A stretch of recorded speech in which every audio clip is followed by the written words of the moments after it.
जय श्री महाकाल, हर हर महादेव। ये मेरा नया चैनल है और इसमें ज़्यादातर ब्लॉग टाइप का और शॉर्ट्स वीडियो वगैरह आप लोगों को देखने के लिए मिलेगा। और आज से ये वीडियो हम आज से ही ब्लॉग बनाना शुरू कर रहे हैं। तो सबसे पहला ब्लॉग है ये मेरा, तो ज़्यादा से ज़्यादा लाइक करें, ज़्यादा शेयर करें ताकि ज़्यादा लोगों तक पहुँचे। तो चलिए फिर आगे की चीज़ें आप लोगों को भी और दिखा रहा हूँ कि कैसे क्या आश्रम है और आश्रम में किस प्रकार से साधना सिद्धि होता है, किस प्रकार का एक तंत्र साधक का जीवनी रहता है, वो सारी चीजें डे बाय डे आपको ये ब्लॉग आता रहेगा। तो बिल्कुल इस चैनल को सब्सक्राइब करते रहें और आगे चलते हैं। आगे आपको आश्रम की सारी चीजें आप लोगों को दिखा रहा हूँ। जय श्री महाकाल।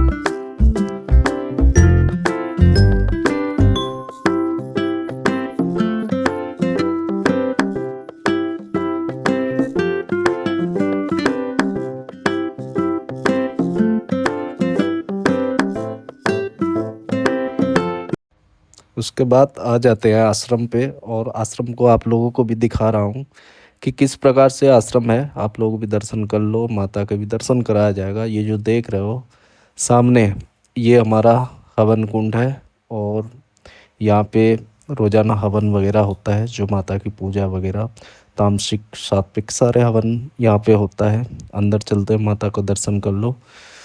ये है हमारा मंदिर जिसमें हम सारे साधक मिलके यहाँ पूजा करते हैं। ये है हमारी माता रानी। और उसके बाद इधर बाहर आ गए तो उसके बाद देखे कि सभी लोग बैठ के वहाँ पे हुक्का वगैरह और अपना गपशप चल रहा था। तब समय हो गया था आरती का, तो रुद्र महाराज ने अपना आरती वगैरह तैयारी की।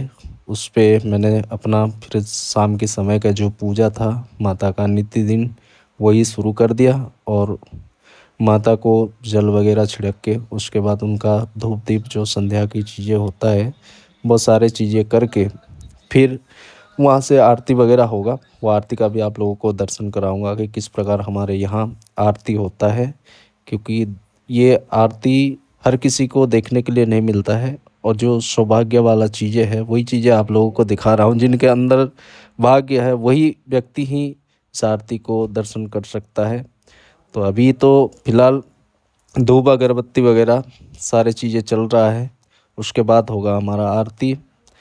अब आरती की भी तैयारी करेंगे और आरती की तैयारी करते हुए फिर आप लोगों को दिखाएंगे किस प्रकार जो माता का भी प्रणाम करते हुए उसके बाद आरती की शुरुआत कर लेते हैं, क्योंकि समय हो गया था।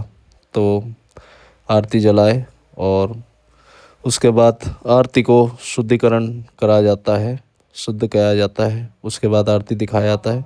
अब देख रहे हैं माता की दिव्य आरती शुरुआत हो गया है। अब आरती चल रहा है, आरती का भी दर्शन करिए।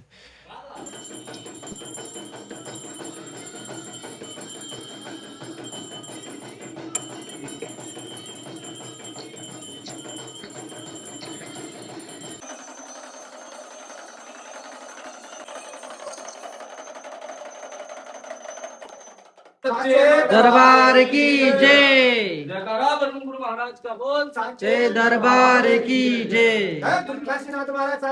दरबार की जय। उसके बाद हमारा आरती ख़त्म हुआ, फिर बैठे। अब सभी आरती ख़त्म होने के बाद गुरु को दर्शन करते हैं। इनके पर माता की सवारी आना शुरू हो गया। देख लीजिए कि अभी ये माता का जोड़ रहे थे, माता को प्रणाम कर रहे थे, तभी आया। फिर मैंने वो सवारी को रोका, सवारी उतारा और फिर उनको शरीर को आराम दिया गया। ऐसे होता है, देखो जब भक्ति में कोई व्यक्ति लीन हो जाता है, सिद्धि साधना में आगे जाता है, तो इस प्रकार की चमत्कार चीज़ें होता ही रहता है। फिर सभी शिष्यों ने एक एक करके आए और फिर माता रानी का आशीर्वाद लिए, गुरु का आशीर्वाद लिए। क्योंकि देखो तंत्र में ऐसे ही होता है कि बिना गुरु के किसी भी प्रकार की चीज़ें नहीं चलता।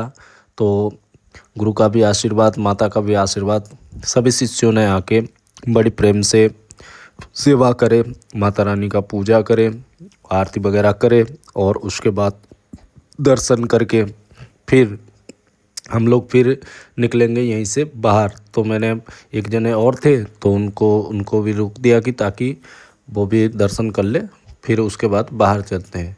फिर मैंने कुछ चीज़ों की भी मतलब गाना बज रहा था तो उसका भी आनंद लिया थोड़ा।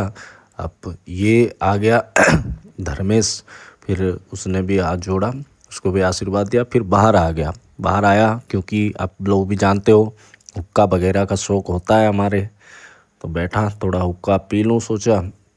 अब देखा तो मतलब कम ही था, चल रहा था। फिर हुक्का वगैरह पिए और उसके बाद समय हो गया था अपनी पूजा की। तो मैंने तैयारी कर रहा हूँ कि अपनी साधनाओं के लिए बैठूँगा।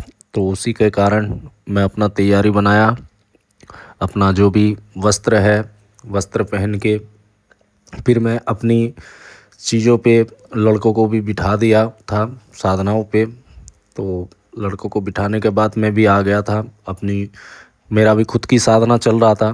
तो तभी मैंने अपनी पूजा के करने के लिए भी मैंने तैयार हो गया, यहाँ पे तैयार हो रहा था। और उसके बाद फिर मंदिर जाके आप लोगों को दिखाता हूँ कि आगे की चीज़ें फिर किस प्रकार से मतलब मेरे जो साधना था वो किस प्रकार से हुआ और कैसे हुआ। उसके लिए मैंने वो सब तैयारी करके उसके बाद वहाँ से निकल गया, मंदिर आ गया। मंदिर से अपना सबसे पहले तिलक वगैरह जो करना था वो सारी चीज़ें मैंने कर दिया माता के ही सामने ही मंदिर में। ये देख रहे हो आप कि वहीं पे अपना तैयारी मैंने कर रहा हूँ। उसके बाद तैयारी करके पहले लड़कों का सुरक्षा के लिए और शक्तियों की आवाहन के लिए हवन वगैरह था।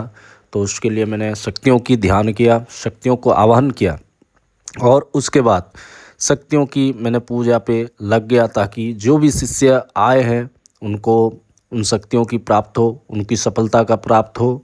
और ये जो आगे देख रहे हो ये कालू, ये हमेशा हमारा आश्रम पे ही रहता है।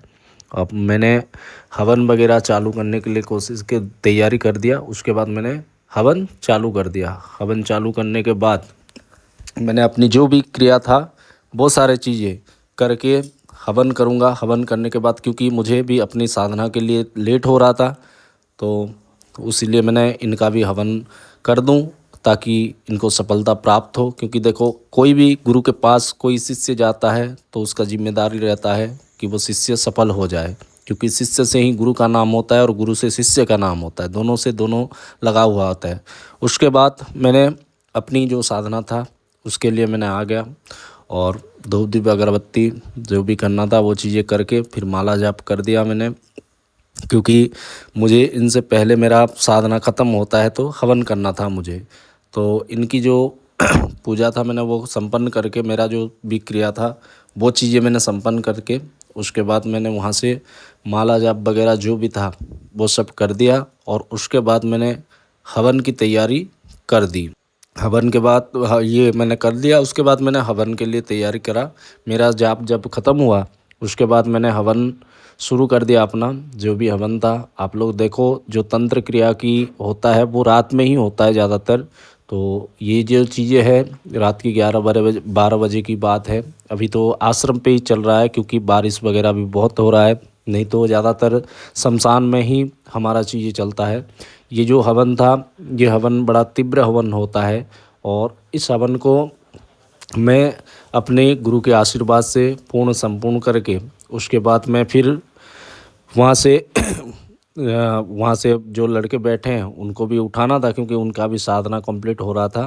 इसीलिए जल्दी ख़त्म करते हुए अपना हवन फिर मैं अंदर गया, अंदर दर्शन करके फिर बाहर आया। बाहर से अपना थोड़ा कार्य था वो ख़त्म करके फिर अंदर गया क्योंकि इन लोगों को उठाना था।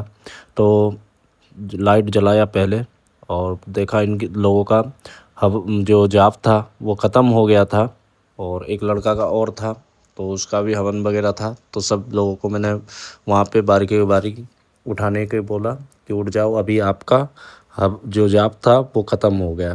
सभी लोग वहाँ से एक एक करके फिर सभी लोग उठे। फिर जो उनका जो माला वगैरह माता को चढ़ाना था वो चढ़ाए और शुरुआत से ही गुरु जब साधना पे बिठाता है उसी समय गुरु की पाँव छुआ जाता है और उनका आशीर्वाद लिया जाता है। और जब साधना से उठो तब उसके बाद भी आपको गुरु का आशीर्वाद लिया जाता है।